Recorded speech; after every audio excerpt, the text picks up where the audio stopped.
భోంచేస్తున్నా, నేను ఊపిరి పీల్చేది, లేకపోతే నేను పడుకున్నప్పుడు కళలు కన్నా, అంటే కళ్ళు మూసుకుంటే కనేది కళ, కళ్ళతో అభినయించేది కళ, నిద్రపోతున్నప్పుడు కలిగేది కళ, నిద్రపోతున్న సమాజాన్ని మేల్కొల్పేది కళ. అది ఎప్పుడు ఆలోచిస్తుంటాను, ఎప్పుడు చేతి నిండా పని ఉంటుంది నాకు. అంటే అదే పనిగా అనుకోను నేను, మేమందరం అంతే, ఆశాంత విశ్రాంత పరిశ్రమ కార్మికులమే మేము. నేను కానీ, బోయపాటి గారు కానీ, మాతో మా టెక్నీషియన్స్ కానీ, మా ఆర్టిస్టులు కానీ అందరం కూడా ఎప్పుడు సినిమా గురించి, మంచి సినిమా, మంచి మెసేజ్ ఇవ్వాలి. అలాగే పరంపరగా 4 హిట్లు ఇచ్చారు నాకు. ఇప్పుడు 65వ సంవత్సరం నాకు. 2021లో అఖండ, అప్పుడు బాగా ఈ కోవిడ్ ఉన్నప్పుడు, బాగా ప్రస్తుతంలో ఉన్నప్పుడు, ఈ పాండమిక్ ఉన్నప్పుడు భారతదేశపు చలనచిత్ర పరిశ్రమ మొత్తం కూడా, భారతదేశమే కాదు ప్రపంచం అంతా కూడా భయపడుతున్న తరుణంలో చిత్ర పరిశ్రమలు అఖండ చిత్రం విడుదల చేసి థియేటర్కే రాదు జనం అన్నదాన్ని, దానికి విరుద్ధంగా సినిమాని ఘన విజయం చేసి, మంచి సినిమాని మేము ఎప్పుడు ఆదరిస్తాం అని ఆనాడు ఆ విజయాన్ని చేకూర్చున్న నా తెలుగు ప్రజలందరికీ ముఖ్యంగా, ఎందుకంటే నాన్నగారు ఎప్పుడు ముందు ఒక అడుగు ముందు ఆలోచించేవారు. ఆయన ప్రజల కంటే కూడా విజన్ అయింది, విజనరీ ఎప్పుడు. అటువంటిది ఆయన చేసిన ఎన్నో ప్రయోగాలు,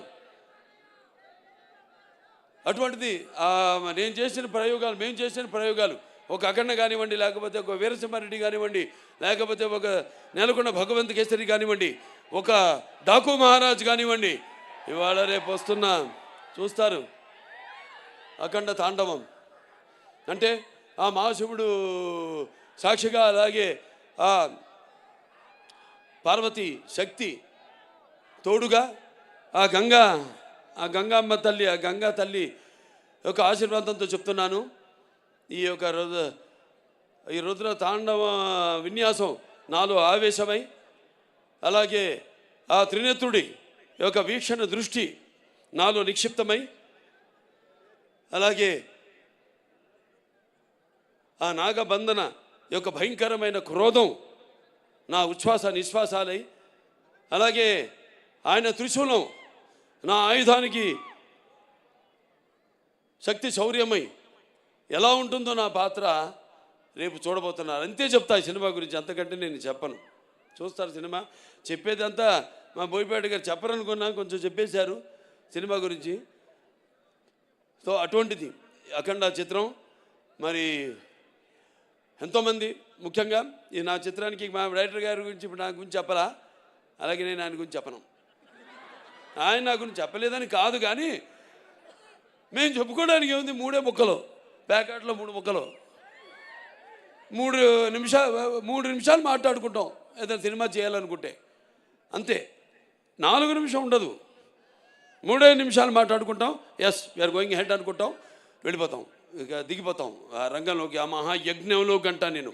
ఎందుకంటే మేము చేసేవన్నీ యాక్టింగ్ అంటే, నటన అంటే, అభినయం అంటే ఏదో నవ్వడమో అరవడమో ఒకళ్ళ కళ్ళల్లో నీళ్లు తెప్పించడమో కాదు. ఆయనకు తెలుసు, నాకు తెలుసు యాక్టింగ్ అంటే ఏంటో, మా వాళ్ళందరూ తెలుసు. ఎందుకంటే మేమంతా కలిసి పనిచేస్తాం కాబట్టి. యాక్టింగ్ అంటే ఇంకో ఆత్మలోకి ప్రవేశిస్తున్నాం మనం, ఆ ఆత్మ అనుభవాలు మనకు తెలీదు, కానీ వెళ్తున్నాం ఆ పాత్రలోకి. నా అదృష్టం ఏంటంటే నేను ఒక ఏమంటా పాదరసంలో అంటాడు, ఎందులోకి వెళ్తే అందులోకి, ఏదైనా సరే దేనికైనా ఛాలెంజ్. పాదరసం తెలుసు కదా మీకు, ఎటు వెళ్తే ఆకారం తీసుకుంటుంది. అది ఆ ఆకారం తీసుకునే అదృష్టవంతుడిని నేనని, నాకు ఈ జన్మనిచ్చినందుకు, ఆ పుణ్య దంపతులకు బిడ్డగా పుట్టించినందుకు ఆ భగవంతుడికి, ఆ కళ్ళమ్మ తల్లికి నా ధన్యవాదాలు తెలియజేసుకుంటున్నాను. ఒక పక్క సినిమా ఆర్టిస్ట్గా, ఒక పక్క అటు హిందూపూర్ ఎమ్మెల్యేగా, అలాగే ఇంకో పక్క Basavataraka Indo American cancer hospital and research institute చైర్మన్గా అన్నీ చేయగలుగుతున్నానంటే ఒక్కటైతే ఒకదానికి నేను అతుక్కుంటున్నా. నేను మా ఆవిడ అంటుంటుంది ఎప్పుడు, అబ్బా నా ఒకదాంతో నన్ను మోసం చేయలేదు మీరని. నన్నే అంటు పెట్టుకున్నారని. సరే ఇకపోతే